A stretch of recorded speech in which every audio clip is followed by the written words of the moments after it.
విశాఖపట్నం నుంచి హైదరాబాద్ వచ్చే వందే భారత్ ఎక్స్ప్రెస్ కు త్రిట్టిలో ప్రమాదం తప్పింది.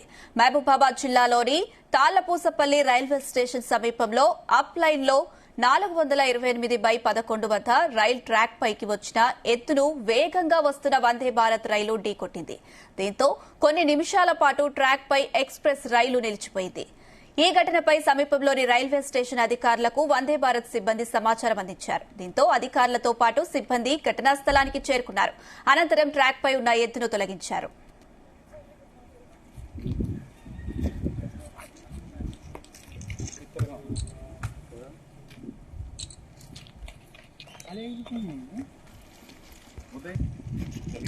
అయితే ఈ ఘటనలో రైలు ఇంజన్ ముందు భాగం విరిగిపోయింది. ఆ తర్వాత రైలు సికింద్రాబాద్ కు బయలుదేరింది.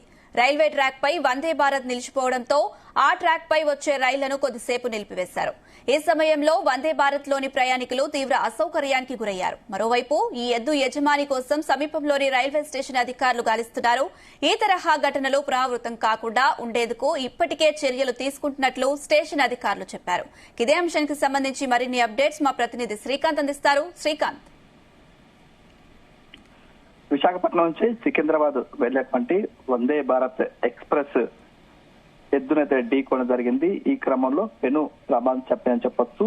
అందులో ప్రయాణికులు సుమారుగా 200 మంది పైగా ప్రయాణికులు ముందు భాగంలో ఉన్నారు. ఉన్న క్రమంలో వారంతా వైజాగ్ నుంచి కూడా సికింద్రాబాద్ అయితే ప్రయాణమైనటువంటి క్రమంలో మహబూబాబాద్ జిల్లా తాళ్లపూసపల్లి రైల్వే స్టేషన్ దాటిన తర్వాత అక్కడ ఉన్నటువంటి శివారు ప్రాంతంలో మాత్రం అక్కడ ఉన్నటువంటి ఎద్దునైతే ఢీకొట్టినటువంటి క్రమంలో అక్కడ ఉన్నటువంటి ఎద్దు యొక్క కళేబరాన్ని అయితే పోలీసులు అయితే తొలగించిన తర్వాత రైలు యథావిధిగా అయితే పంపించినటువంటి పరిస్థితి కనిపిస్తుంది. ఈ క్రమంలో ఆ ఘటన జరిగినటువంటి నేపథ్యంలో కూడా డోర్నకల్ సంబంధించినటువంటి ఆర్పీఎఫ్ సిబ్బంది అదేవిధంగా ఎస్ఐగా ఉన్నటువంటి సుబాని అయితే సంఘటనా స్థలానికి అయితే చేరుకోవడం జరిగింది. చేరుకున్నటువంటి క్రమంలో ఆయా సంబంధించినటువంటి ఘటనపై కూడా పూర్తి స్థాయిలో కూడా విచారణ అయితే చేపట్టారు. ఈ క్రమంలో అక్కడ జరిగినటువంటి ప్రాంతం ఏతుందో తాళ్లపూసపల్లి రైల్వే స్టేషన్ లో శివారు ప్రాంతం అయినటువంటి ఆఫ్ లైన్ ఉన్నటువంటి 428/11 మైలురాయి వద్ద అయితే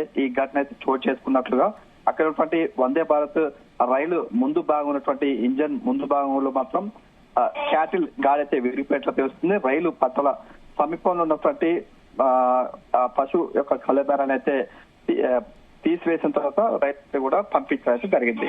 ఈ క్రమంలో అక్కడ ఆర్పీఎఫ్ సంబంధించిన సిబ్బంది అదేవిధంగా అక్కడ ప్రయాణికులు అదేవిధంగా అక్కడ పశుదారులకైతే అదేవిధంగా కాపలాదారులు అదేవిధంగా రైతులకైతే కూడా ప్రత్యేకమైన ఒక సూచనతో చేపట్టడం జరిగింది. రైల్వేకి సంబంధించిన పట్టాలు అదేవిధంగా రైల్వే స్టేషన్ ప్రాంతంలో మొత్తం పశువుల కాపర్లు ఎవరు కూడా తీసుకురావద్దు, తీసుకొస్తే ఇలాంటి ఘటనలు జరిగే అవకాశం ఉంటుంది. కాబట్టి ఇలాంటి ఘటనలు మరోసారి పునరావృతం కాకుండా ఉండాలనే ఉద్దేశంతో అక్కడ వారందరూ కూడా తగు సూచన అయితే చేయడం జరిగింది. ఒకవేళ ఇలాంటి ఘటన మాత్రం ఎక్కువ సంఖ్యలో జరిగి ఉంటే మాత్రం గతంలో మాదిరిగా ఎక్కువ సంఖ్యలో కూడా పశువులు అయితే మృత్యువాత పడేవి. అదేవిధంగా ఒకవేళ అనుకోని సంఘటన మాత్రం పెద్ద సంఖ్యలో జరుగుతూ మాత్రం రైలుకి అయితే ప్రమాదం జరిగే అవకాశం ఉంటుంది. అందులో సుమారుగా 100 మంది ప్రయాణికులు ఉంటారు. పెద్ద ప్రమాదం జరిగే అవకాశం ఉంటుంది. కాబట్టి ఇలాంటి ఘటనలు మరోసారి పునరావృతం కాకుండా ఉండేందుకు వారికైతే పశు కాపర్లకు అదేవిధంగా వ్యవసాయ సంబంధించిన రైతులకు కూడా తగు సూచన చేసిన పరిస్థితి కనిపిస్తుంది. ఈ క్రమంలో వైజాగ్ నుంచి సికింద్రాబాద్ వెళ్లేటువంటి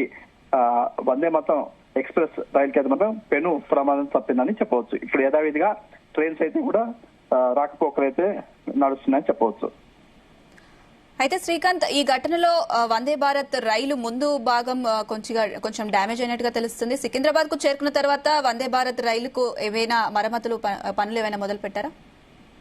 ప్రస్తుతం మాత్రం అక్కడ తాళ్లపూసపల్లి శివారు ప్రాంతంలో జరిగినటువంటి ఘటన నేపథ్యంలో కూడా ఇంజన్ ముందు భాగంలో ఉండేటువంటి క్యాడిల్ రాడ్ అనే ఉన్నటువంటి ముందు భాగం అయితే పూర్తిగా ధ్వంసమైంది. కాబట్టి అక్కడ యథావిధిగా దానికైతే కూడా మరమ్మతులు చేసే అవకాశం లేదు. కాబట్టి అదే కూడా అక్కడ ఉన్నటువంటి సికింద్రాబాద్ రైల్వే సంబంధించిన కోచ్ ఫ్యాక్టరీకి వెళ్ళి అక్కడ ఉన్నటువంటి వారు మాత్రమే మరమ్మతులు చేసే అవకాశం ఉంటుంది. అదేవిధంగా ఎక్కువ సంఖ్యలో ఉండటం అదేవిధంగా వందే భారత్ ఎక్స్ప్రెస్ కాబట్టి ఎక్కువ మంది ప్రయాణికులు కూడా సుదూర ప్రాంతాలకు వెళ్లాలనే ఉద్దేశంతో కూడా వారంతా కూడా ఆందోళన చేసే అవకాశం ఉంటుంది. అదేవిధంగా ఇబ్బందులు పడే అవకాశం ఉంటుంది. కాబట్టి ముందస్తుగా అయితే ఆ రైళ్లు మాత్రం యథావిధిగా సికింద్రాబాద్ రైల్వే స్టేషన్ కి పంపించారు. పంపిస్తే అక్కడ ఉన్నటువంటి రైల్వేకి సంబంధించిన సిబ్బంది అక్కడ ఉన్నటువంటి రైలు మాత్రం లోకల్ స్టేట్ కి పంపేయడం, అదేవిధంగా యథావిధిగా మరమ్మతులు చేసిన తర్వాత తిరిగి పునరావృతం అయితే జరిగే అవకాశం అయితే ఉందని చెప్పవచ్చు.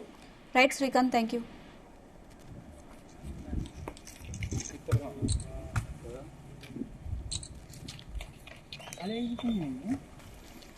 ఉదయ్